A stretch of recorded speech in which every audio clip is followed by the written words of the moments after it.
All right, we are recording Okay, thanks, Caitlin. and live. Okay, good evening, everyone. I'm gonna just wait a minute or so for folks to be able to log into the Zoom meeting. You might notice I've got a static image instead of my usual video. It's because I'm a bit of a visual mess since I'm still recovering from a COVID infection, but getting better, all day by day. So at least hopefully I'll make it through the night here. We'll start in just a minute.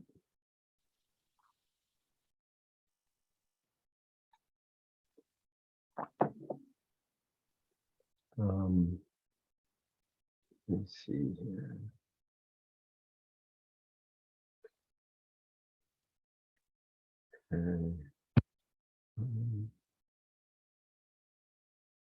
Okay, I think we have, let's see, we've got, okay, we have the applicant there. All right, I think we can call the meeting to order. Greetings all and welcome to the virtual meeting of the Newburyport Historical Commission for the 22nd of September 2022. Please be aware that this proceeding is being recorded.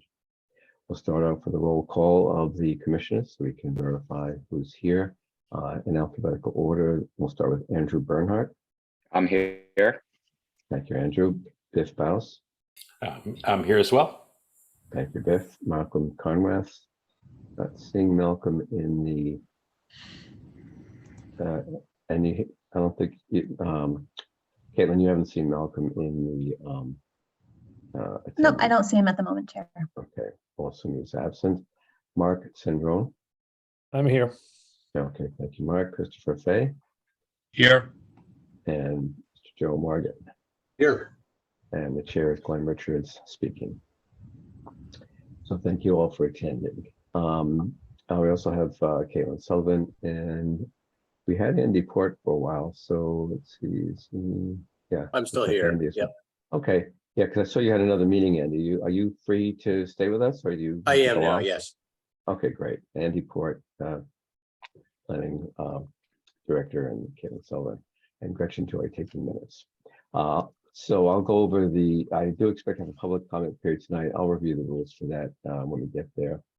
I like to kind of keep my talking to an absolute minimum if I can for various reasons, but so we'll move right along.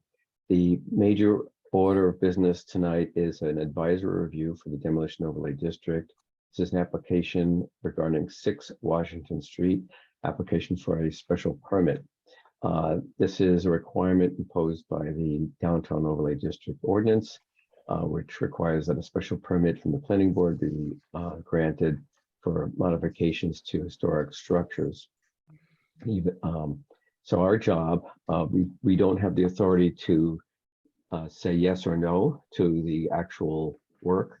Our job is to write an advisory or historical report for the planning board to advise them and guide them, and it's in their decision making.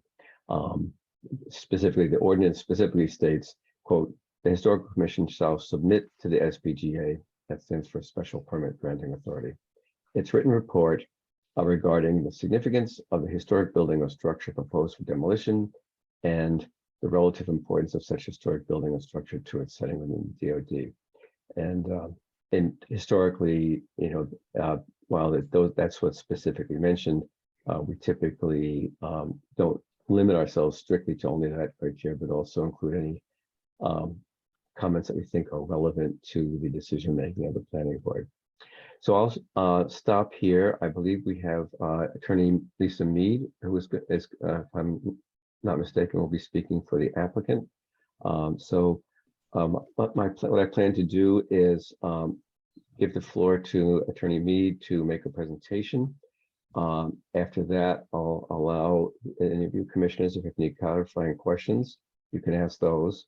Then we'll have a public comment period during which members of the public may provide comments if there are any. And finally, I will go around you board members to get your input so that I can then use those to draft the report, which then gets reviewed at our next meeting, which I believe is scheduled for October 13th. So without further ado, we got Attorney Mead ready to go. So you're unmuted on our end, Lisa. You there? Okay, I think I am. Can you hear me? Yes, sir. A little bit low, but I can hear you. Okay. All right, I will move a little closer to my computer, if that's any better. Yep, a bit better. Yes, thank you. Okay, thank you. And for the record, Lisa Mead, Tellerman Costa, 30 Green Street in Newburyport, on behalf of my clients, Beth and Chris Calatry.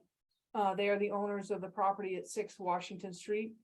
The architect on this project is Kevin Latati, who is unable to be with us this evening. So you're gonna have to bear with me while I go through the architectural plans, which I think are actually incredibly detailed. So we should all be able to understand them clearly. As the chair indicated, we are here for a DoD advisory review. And the property, as the chair also indicated, is historic and listed as contributory on the district data sheets. I won't go through the standards. Go ahead, you can go to the next slide, please, Caitlin. The chair has already gone through the standards or the segments that the advisory review is supposed to include to the Historic Commission. So we can go to the next slide, please. Essentially, what I'm going to provide to the board this evening is the history of the property to the extent that we can determine the history, and then the proposed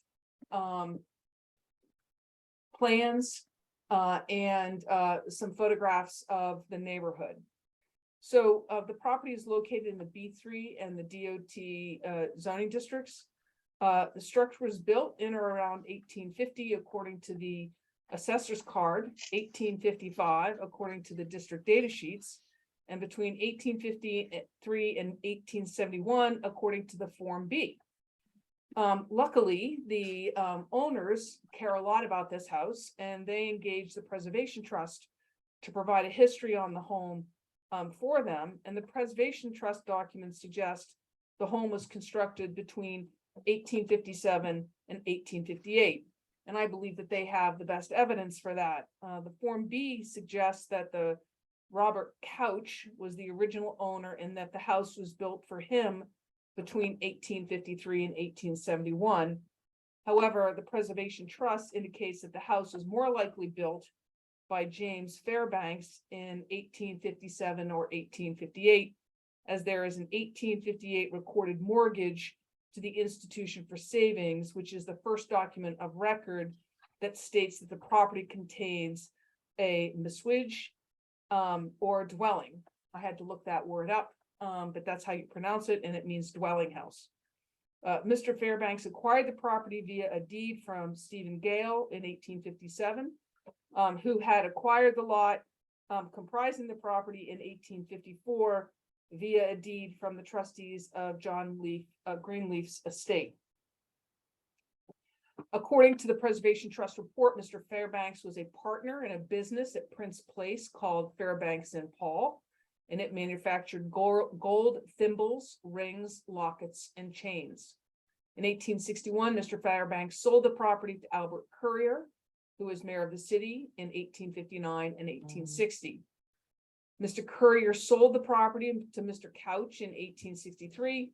Mr. Couch was a member of the Marine Society of Newburyport and was captain on many merchant ships. He was elected mayor of the city in 1870 and 1881.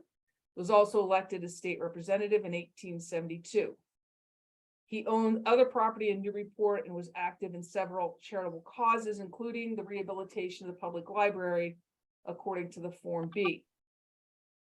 The building is described as a Renaissance revival in the Form B, Italianate in the district data sheets, and antique on the assessor's card. Obviously, it's hard to pinpoint it, although it is very distinct.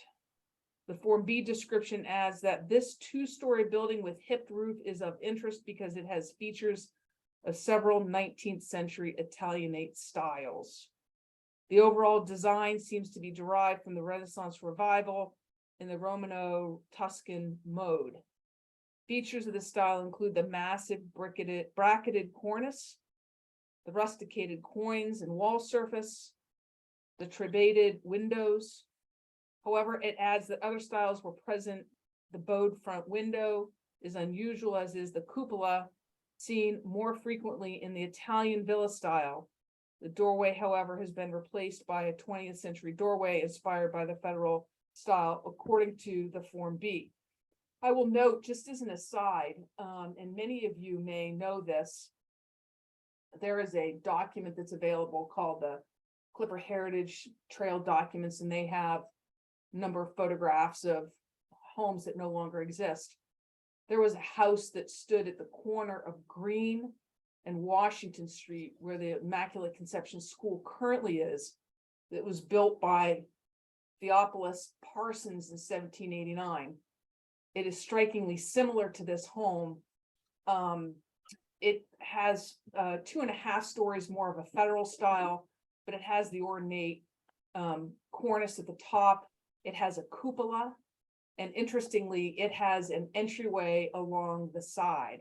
And I'll forward that photograph to the chair and to the department. I just actually found it tonight as I was doing some background work on this. So I think it's interesting. One of the people that lived here was the wife, of course, of Theophilus Parsons, who was a relative of Greenleaf. So there may have been some interaction there. Next slide, please. By the way, thanks, Attorney Mead, for offering to forward that, and also thanks for providing all this information, which will help with the historical report. So thanks. You're welcome. And I will thank my colleague, Ben Taylor, who was very helpful with me on this particular preparation. So here's the macros. We included these macros pages just so the commission could see different photographs.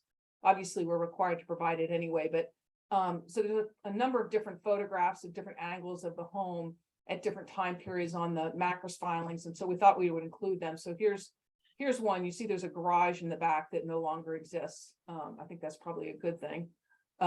Next slide, please. And here's a little closer photo. And this is on the Form B, same time period. Next slide, please. And you go to the next slide, please.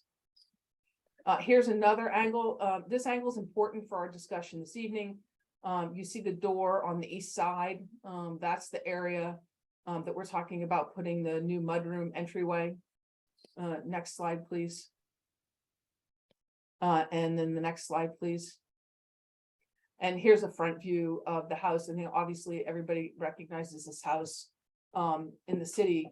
But as I said earlier, there are many aspects of this house that are interestingly a lot like the house that Theophilus Parsons had at the corner of Washington Street. It doesn't have bow windows. It's more of a federal style, but the way the cornice is at the top and the cupola are much like that house. Next slide, please. And then we included the district data sheets. As you can see, it's listed as circa 1855, Italianate, and contributory to the district.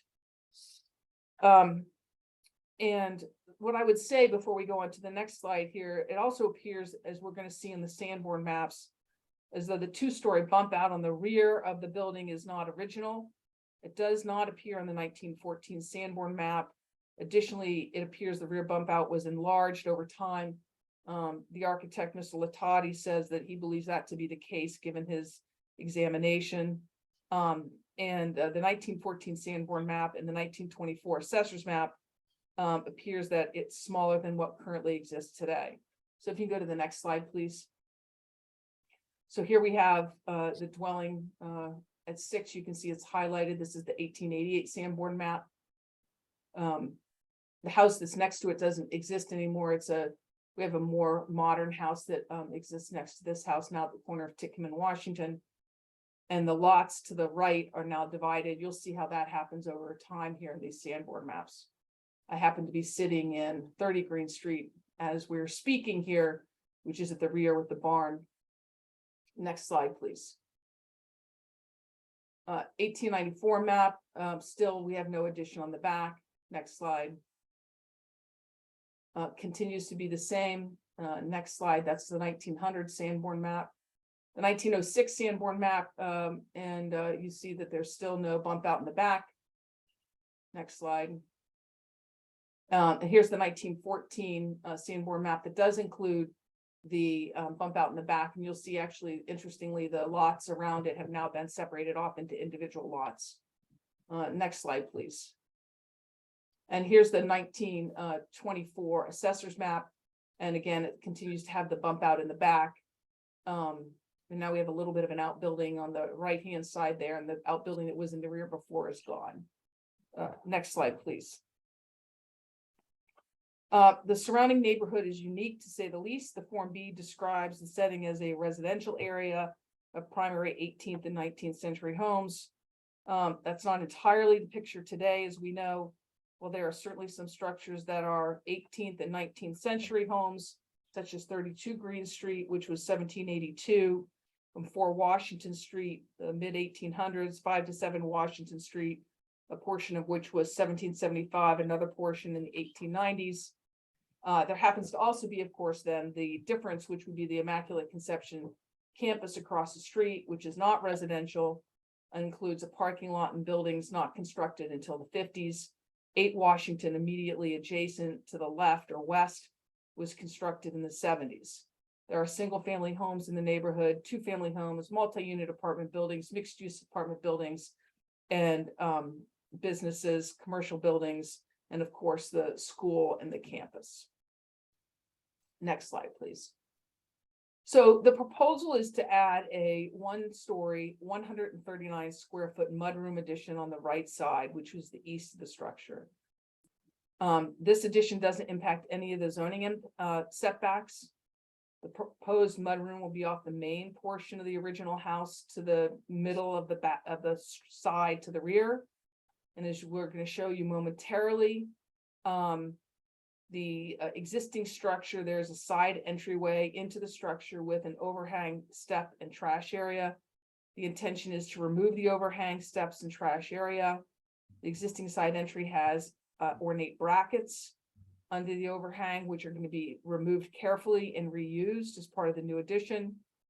And then the existing 1st-story vinyl window will also be removed. The proposed addition will replace the side door's current location with a new window, wood window, and trim to match the existing wood windows and trim.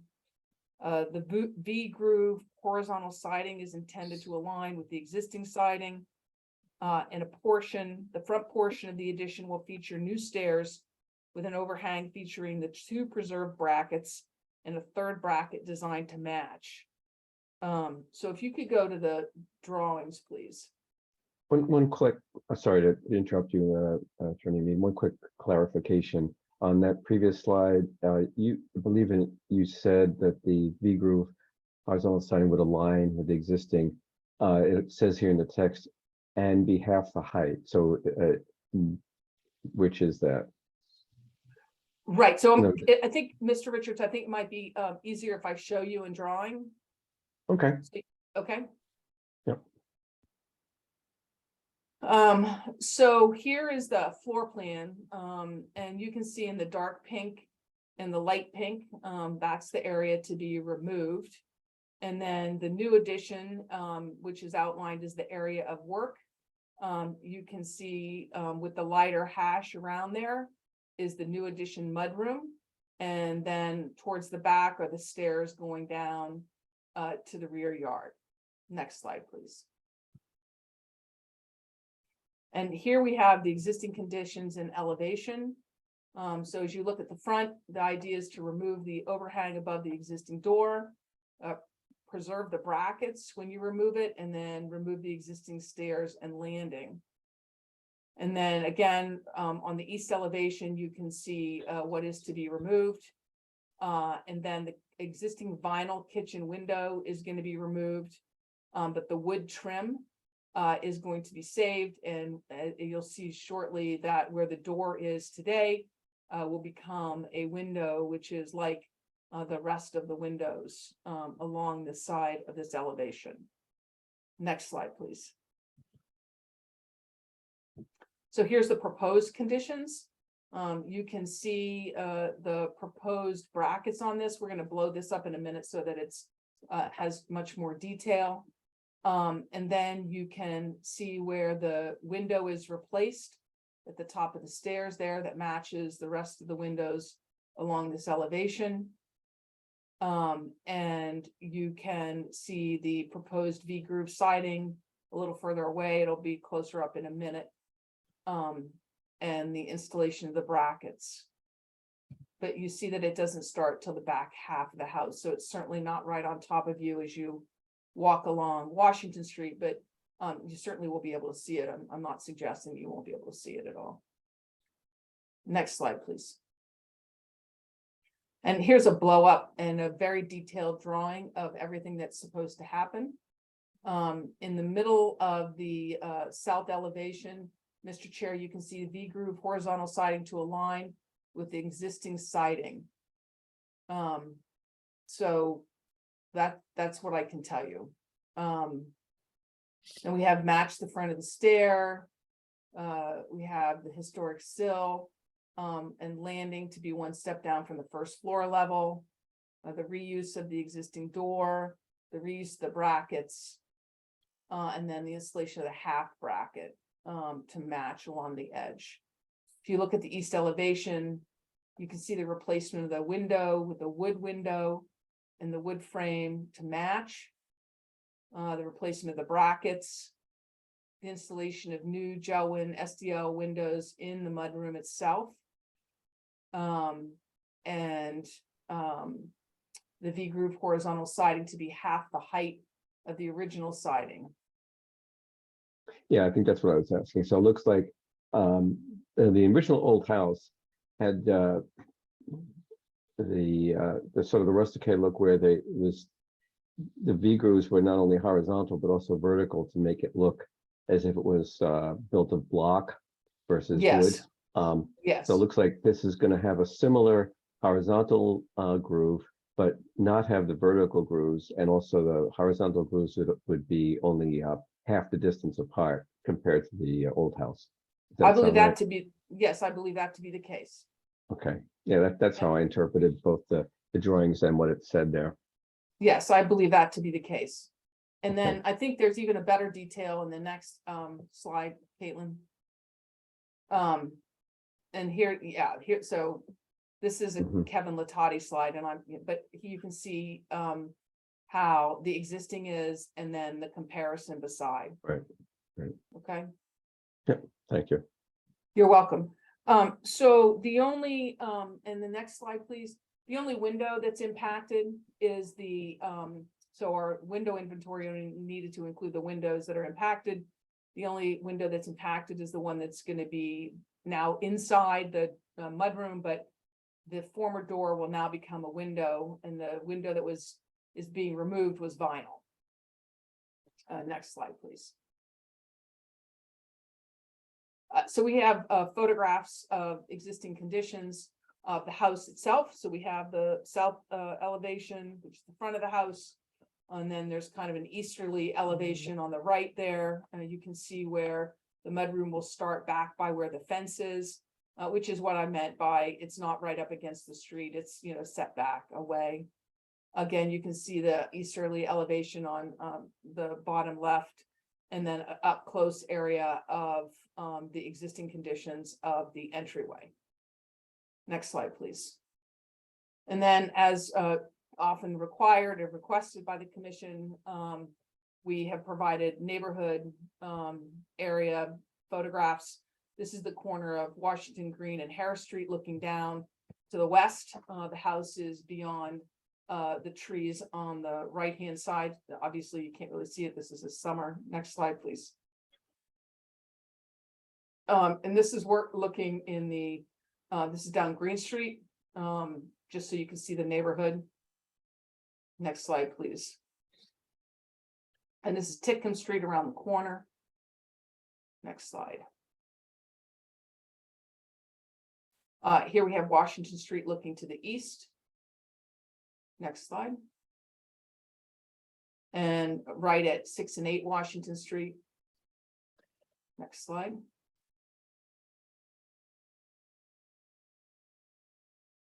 And this is Court Street, right, if you were back was to 6 Washington Street, you would be looking up Court Street. Next slide, please.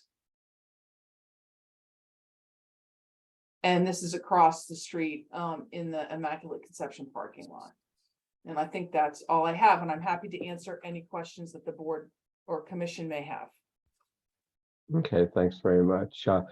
Two real quick ones, and then I'll turn over to the board, see if they have any questions. And then, Caitlin, could you please go back to slide 25 for a sec? Attorney Mead, is that quote unquote horrible vinyl window visible in any of these pictures? The vinyl window? Yeah, the one that they're going to remove and replace Yes, with the new wooden one. It's to the right of the door, behind Okay. that where that evergreen tree is. In Yeah, the bottom that was my right other too. okay. So it's hard to see because of the trees. And that was my other question. Are they going to have to remove that tree, I assume? Yes, they're gonna have to remove the tree, which is probably not a bad thing, given how close it is to the house. Mhm. Okay, so let me see if anyone on the panel here we have a question for Ms. Mead before we offer opportunity for members of the public to comment, although, okay, I do see a hand. Mr. Baus, Biff Baus, you have a question? Yeah, just one question. What's the roofing material for the for this mudroom going to be? I don't think I saw that. Oh, Mr. Bowes, that is a good question. Let's see if we have it on one of the plans. Yeah, go to 22, Caitlin, maybe see if that has it on it. It's pretty low pitch. Yeah, it is. So it's not marked, and I don't want to guess. I don't know if it's going to be a rubber, which I presume it might be, but I don't want to guess at that, and I apologize. I don't have That's that okay. information. It is the existing main roof. Is that is it a tile roof, or I'm familiar with the house, but I can't remember what the existing. Let's go to 25 and see if we can tell. Can you go to 25, Caitlin? I bet it's not tile, given that there's no pitch on that roof. Yeah.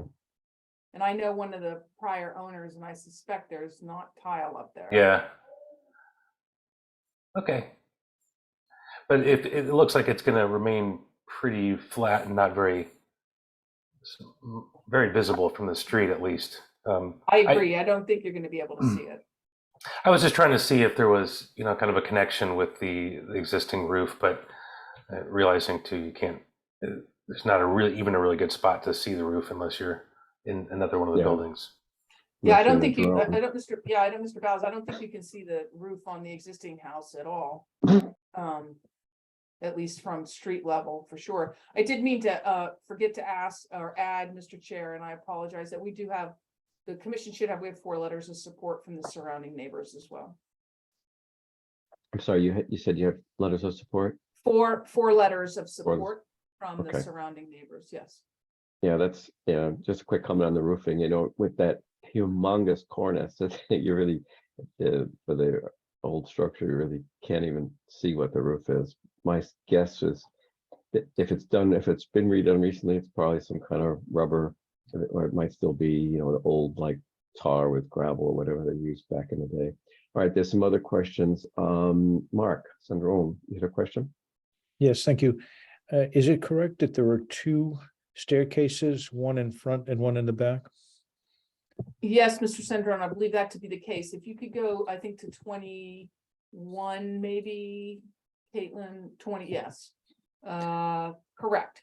So there's a side entry from the door, you can see it, and then the one in the back goes to the north, right? So there's an entry from the east and then entry to the north.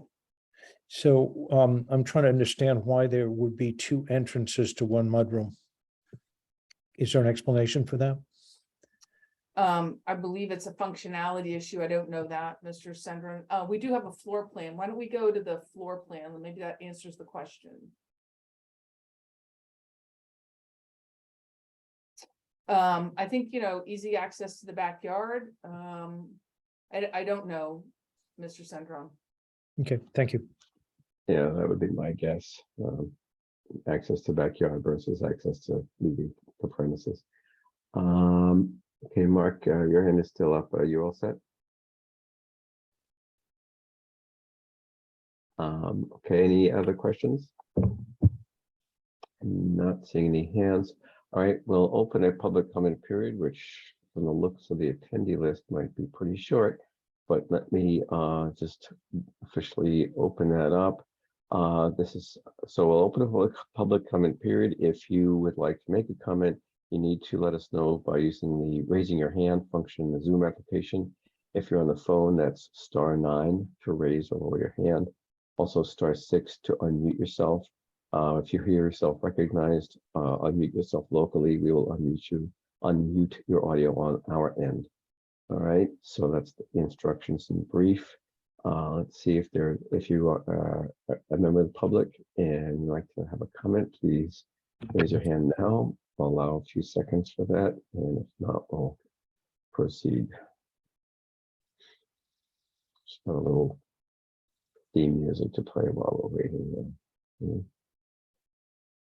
Okay, well, other than one of the owners, I only see one other person in attendance. I don't know who Ryan Clemens is, but it looks like we don't have any public comment.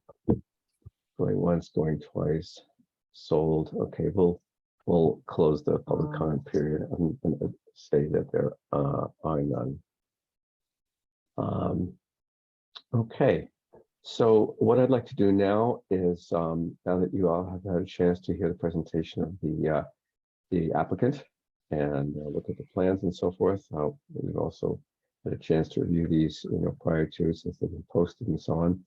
I'd like to go around the board and just get your summary comments, and I will note them so that I can include them into our historical report. I'm particularly looking for anything that sticks out to you as relevant to historical significance, and also comments that specifically relate to any impact, positive or negative, to historical values of either the property itself or the immediate surroundings. All right, so I'm going to do it in reverse alphabetical order just to change things up. So that means we start with Joe Morgan. You have any comments, Joe? Oh, yes, thank you, Chair Richards. I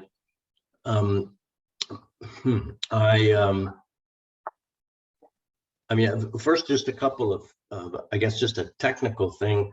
I see that I don't think the scope of the existing coining is accurately represented on these drawings. I see some discrepancies, and I mean, if you just look at that existing south elevation on the left-hand side, I'm sure in the photograph I saw some coining on the left-hand side.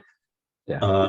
And likewise on the existing elevation on the east side, there's no coining represented in the rear, even though we do see it here above the proposed addition. I guess I'd like to just verify what the scope of the coining is, because I think that's clearly a characteristic feature excuse me, on this building, and because of that, if there is indeed coining on the northeast corner, I don't think we'd want to cover that up or to destroy it through the addition of an L of the mudroom. We'd want to make a light touch to the building so that we preserve all of the existing architectural characteristic features. Right. I also see when we look at just the proposed structure itself, it has kind of a crude profile. It looks like it's not very sympathetic with the rest of the building. I'm thinking particularly where it meets the ground. The detailing of that is pretty pedestrian. I would say that for a building that has this amount of detail in terms of its structure of bottom, middle, and top, that you'd really want to try to reproduce a granite bottom, and you'd want to produce that water table, and then maybe finish with a little bit of fancy bracket work. But right now, I mean, to see the clapboards just dropping down to the soil, I think that that's not very considerate of the existing building and its detailing. So I think a design that better respects the features, the characteristic features of the building. I don't think this really achieves that. I think it needs some rework. I'm not even sure. It seems to be crammed in between that middle window and the rear corner of the building. I'm wondering, in fact, if this is the best location for it. I think you might want to study an option where you take it back behind the northeast corner and find a footprint there that's a little bit less intrusive, a lighter touch. I think you could still probably make it work as a mudroom, but I'm not convinced by this design, so I think I'm going to leave it there. I think it doesn't respect the quality and historical stature of the existing building, and I think that it's a poor design in and of itself. Right. Thank you, Joe. And just to help clarify and make sure I and others understand your comment about the foundation area on this east elevation, the right-hand side of the drawing that we're looking at now. This, I think, shows pretty clearly, I think, what you're referring to, where both the original structure and the addition in the rear are almost, it's almost as if the house itself is on a bit of a, well, the foundation gives it a sort of a plinth effect, you know, of sitting on something, right? Absolutely, Versus, absolutely. Yeah, and versus the addition, the clapboard just goes right to the ground. Right. as It you're makes it saying, look where- like a shed. Makes it look like a shed Yeah. addition. Yeah. Right. So if they had somehow, that's an, you know, just to fix that is a pretty easy fix. Just a question of a different treatment to that bottom section, so it would better blend in there, so to speak. All right. So I thought that's what you meant. Just wanted to clarify. Thank you very much for those comments, Joe. As usual, very perceptive and helpful. Okay. Mr. Christopher Fay, and again, as I go through, if what you're thinking has already been said, you can just say so, or and anything you can add, please do. So, Chris, any comments from you? Yeah, I think the first thing is I was thinking the same thing as Joe, so I'm glad he said that maybe the mudroom is better served in a less obtrusive part of the house that I guess probably would require a little bit longer walk from what appears to be the parking area to maybe towards the back through the fence, through the gate. I'm bothered a little bit by the symmetry of the house. As it stands now, it's a symmetrical house, or appears to be from the front, and the addition on the side, even though you do have a small little stairwell and a landing, to put an addition on the side would just seem to me kind of offend my sense of symmetry, I guess. I'm not an architect, but we've all probably walked by this house and maybe even stopped and marveled at this house. And I appreciate the fact that the owners want to do all they can to preserve the house. It is our charge to, as we've said many times, to worry about the house and maybe not the convenience of the residents. So I've been looking at this door on the side, and you know, obviously, I think we want to preserve the overhang, which seems to be the part of the plan. I don't love the door. I don't know if the door was originally there or what, but I think the addition there just wouldn't work for me. So I would echo what Joe said on that. Thank you. Okay, thank you, Chris. I want to clarify one other thing that Mr. Morgan mentioned, and I forgot to do it a minute ago, and that's on the coining. Yeah, go to slide 25 for a second, please. Okay, see if you can blow up the upper left one. No, the one above that one, Caitlin. Oops. Try again. Yeah, that one. Okay, yeah. So as per what Joe was saying, so both of those corners have the coins on the corners. Now, is there, so we can, I think that's what he was referring to, that in one of the drawings that was omitted. I think well, I don't want to assume anything, but it seems to me that it was an error of omission and not any diabolical plan to somehow remove the coins that are there, given all the right. Does looks like we have coins in the rear as well. All right, now can you blow up that lower left one that you were going to do before? Yeah, so they're in the back as well. That's interesting. Sometimes they maybe not go to that extent. Obviously, whoever was building this house was wanted to show off their whatever, and really pulled out all the stops. So they have the coins on both front and back corners, looks like. We don't see the opposite corner, but we can probably assume that they're there as well. So I think that's what you were getting at, Joe, that the drawing didn't show the coins on that, well, I guess it would be the southwest corner. Yeah, I think that there's an inconsistency in the drawings. I think it should be correctly indicated, the scope of the coins on all sides of the building, just so that, you know, it's a formal and legal submittal. I think the drawing should be accurate. That's all. Right.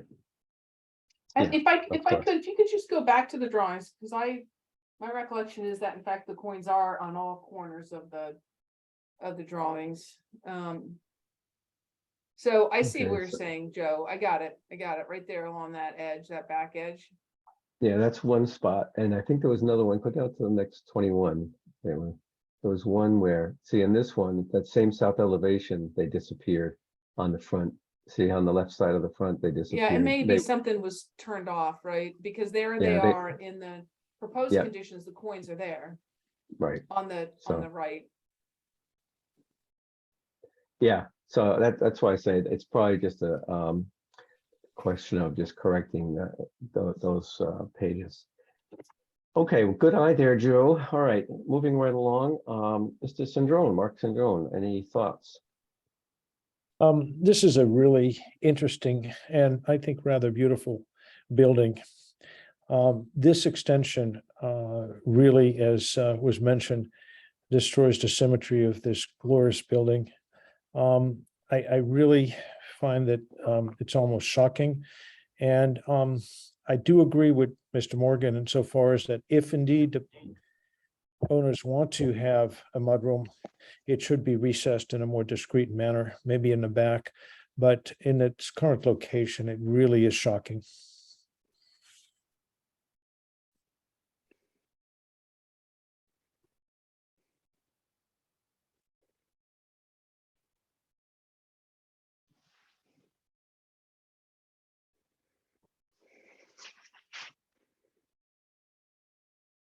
Glenn, if you're talking, perhaps you're turned off. I'm not Yes, talking. I said all I had to say. Okay, No, I I meant was, Glenn. it was me. I was talking and I was muted. Sorry. But you answered the question that I was asking to no one, which is if you were all set. Let's see, Mr. Baus, Bill Baus, you mentioned the roofing material, so we got that. Any other thoughts overall? Yeah, I haven't already said, or if you want to echo. Yeah. Too. Yeah, I mean, I think the biggest concern is the symmetry of that building, because it is, when you look at it in plan or in elevation, almost in every way, it's almost Jeffersonian in how symmetrical it is, and I think that's really important. And I think those additions that were added in the early 1900s, because they're put in the back, nobody reacts to those, and I think that's what everyone here is echoing, that if this was put in a more discreet area, it wouldn't impact the shape of this building, which I think is really important. And also I think just the lack of details. I mean, the corbels are moved, but I think, I mean, there are so many details when you look around at the dentling around the roof line, all those elements that I think aren't carried into this. And if they're going to be if this piece is going to be so prominent in the view, I think that it really needs to, be a part of the building. But I feel like this is definitely missing somewhere. It's missing something, and I think the symmetry is where it's probably the most off. I think that's. But otherwise, I think a lot of the other folks have already mentioned some of the things I would agree with. Okay, and it's interesting, you mentioned dentling, and it looks like the rear addition, that rear Ellis looks like, if the drawing is accurate, looks like they didn't put the big brackets, but it looks like they do have ventilation, huh? Right. And I was, also looking at the windows here in the proposed new addition. If you look at the existing house, I mean, those all the framing around those windows is pretty elaborate. Is some pretty nice woodworking, and I'm not, and this might be just this rendering, but if so, that should be looked at, I think. Yeah, so just to clarify that last point, there was talk of reuse, there was an existing window that was going to be removed and the casing was going to be salvaged and reused. I believe that is, we're looking at this east elevation here. The window that looks like it's kind of right up the left-hand stairway there, right in the middle. Is that where that casing is going to be reused so that window kind of matches the others in the facade? Is that correct, Attorney Mead, as far as you're aware? Yeah, that is Okay. correct. And you can see that below that, it carries on the way the groove, the V groove. Right. So that is where the door was before. Right. And Okay. so now that is the window. Okay. And any comments? And as far as the casings of the two windows we're looking at in the mudroom itself, as Biff was saying, they do look pretty plain. Is that an artifact of this particular rendering, or is there any, any? Again, yeah, Mr. Latati's not here, so I think that Yeah. he would have added that detail had he meant to do so. So I think the answer is what is there is what Okay. he's proposed, but I certainly will take back your comments. Okay. All right. One left. Mr. Carmath is absent. So Andrew, you're last Yes, up. Any So I thoughts or comments? concur with many of the things that were said. So, yes, if they could move it towards the back of the house, it would be a lot better. Okay.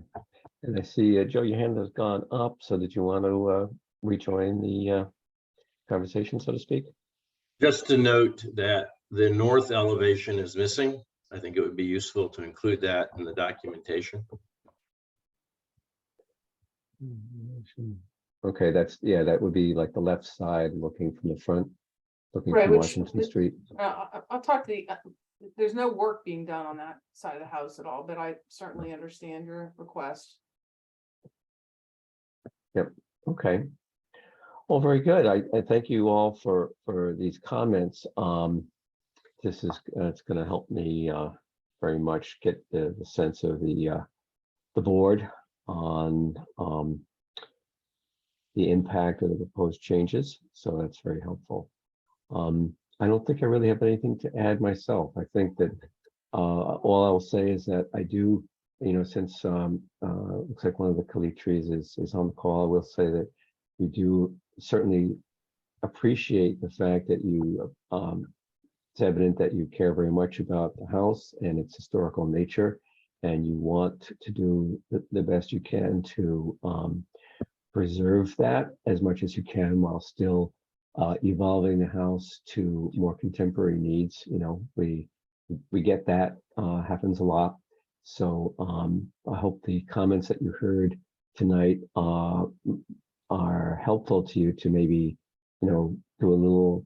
do a bit of rethinking to see if you want to take another look at the location in particular, see if there's a way that you could get what you need to have the floor plan that works for you in your current lifestyle and all that, but doesn't disrupt the unique, this is a pretty unique property. I'll admit there's not many in town or anywhere probably that are quite like this. It's quite the bit of a showpiece, if you will.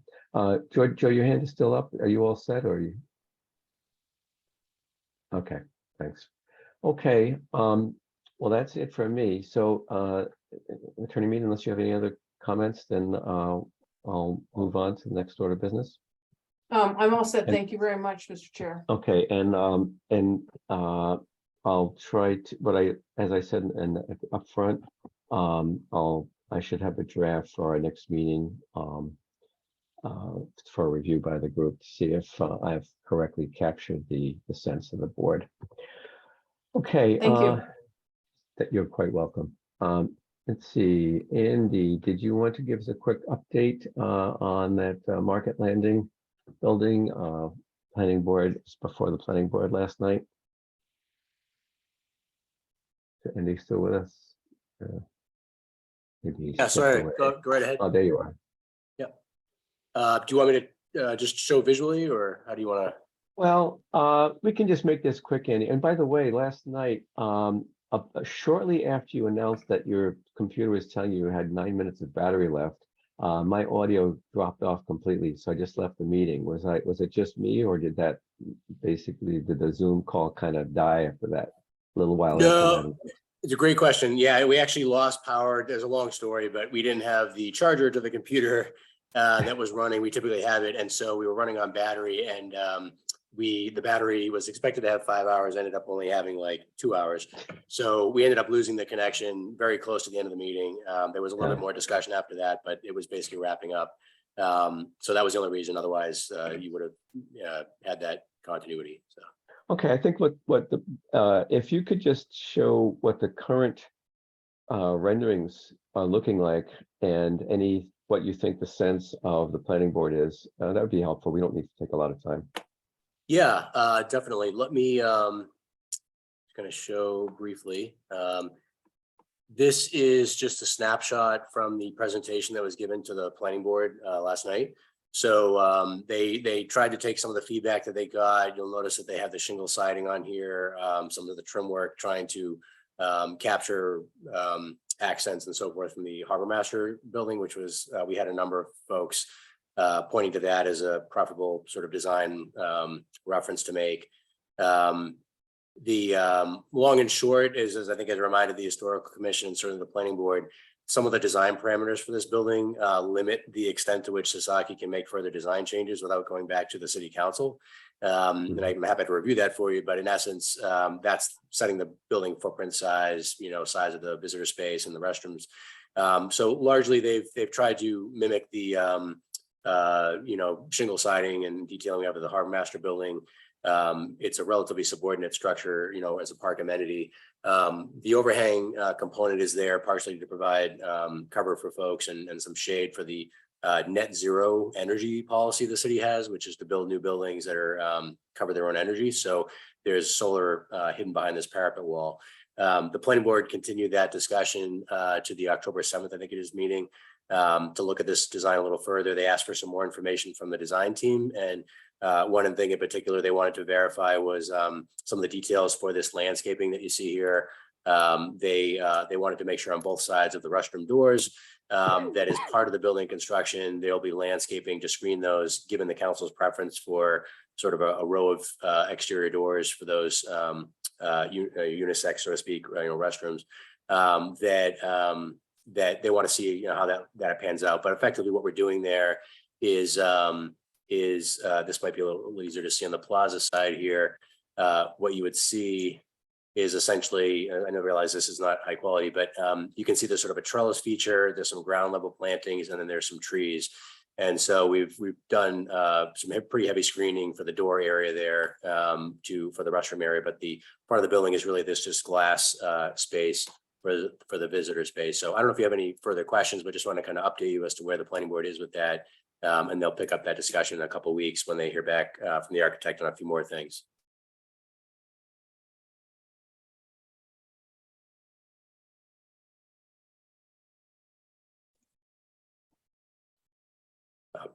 I defer to you, Glenn, or other members if you, Glenn, you're muted, Thanks, by the way, Andy. if you're. Yeah, I was muted again. I was going to say, that's good, Andy. I just want to let the board, have kind of a follow-up on the discussions from last time and know where things stood.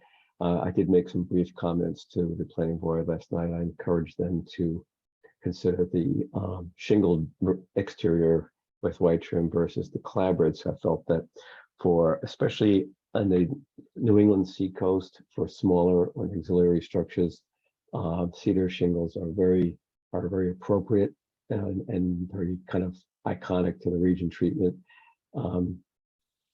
but you know, the architecture of the building is so clearly non-imitative of an old building so there's no danger of it being accused of being too imitative, but use of appropriate traditional materials, I think, would help it blend in a little bit better.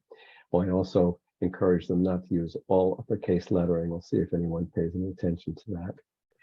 Glenn, I would just let you know that I paid attention to that comment and I tend to agree with you on that. I think it'll be much more legible that way. So we'll be Yeah. getting some more detail from them on the materials, you know, and font size and whatnot, but I tend to agree on that. Yeah, most, you probably don't know it, but I spent many years and many hours doing in both lexicography and graphical design and all that, web design, all that stuff. So it's not, you know, it is coming from a place of some training and experience.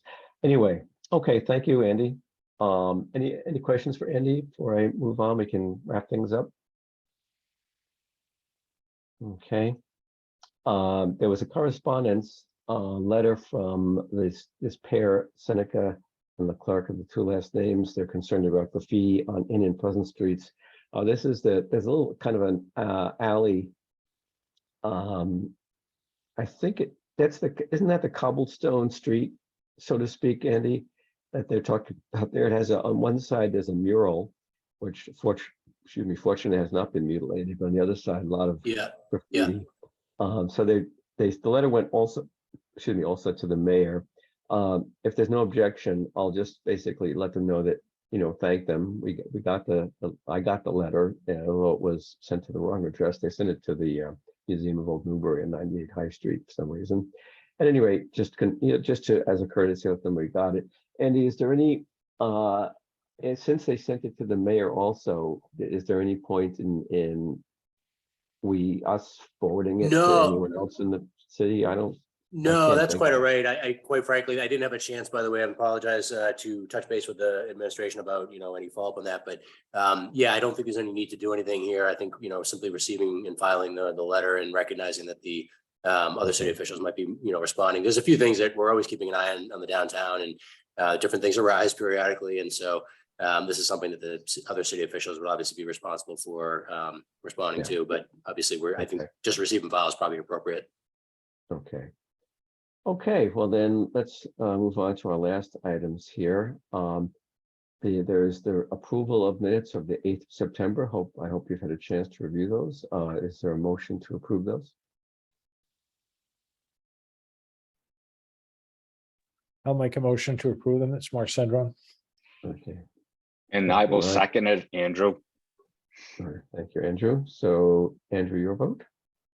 Yes. Okay, Bill? Yes. Okay, Mark? Yes. Okay, Joe Morgan? Yes. Okay, Chair is also yes. Anybody have anything they want to say before we take a motion to adjourn?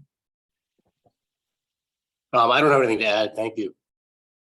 Okay, and my board looks fairly quiescent, so I'll assume no. Is there a motion to adjourn the meeting for tonight? Motion to adjourn. This is Chris. Okay, Seconded. thank you, Chris. Joe. Okay, thank you, Joe. Around the horn again, Andrew. Yes. Okay, Bill. Yes. Okay, Mark. Yes. Joe is Joe. Yes. And chair is yes, but I just realized one thing I should have mentioned. I think that I ran into Malcolm Conwath in the store, and he indicated to me that he almost certainly will not be renewing his membership to the board. I think that he expires, I think, in either November, December, something like that. But he did give me some names I will be following up on as possible new board members. So I'm sorry, I meant to add that before we adjourned. Anyway, sorry about that. Brain not firing quite on all cylinders tonight. All right, thank you very much for your time and attention. And I'll bid you a good night, and thanks very much for all your thoughtful comments on the review for the planning board. Feel Glenn. better, Glenn. Glenn, Thank please you. feel Thanks better very soon, much. okay? Take Feel care. better. Yeah, I feel better Feel Yeah, better, Glenn. I'm getting there slowly but surely, getting there. Thanks very much. Appreciate it. Take care. Take care. Bye-bye. Take care.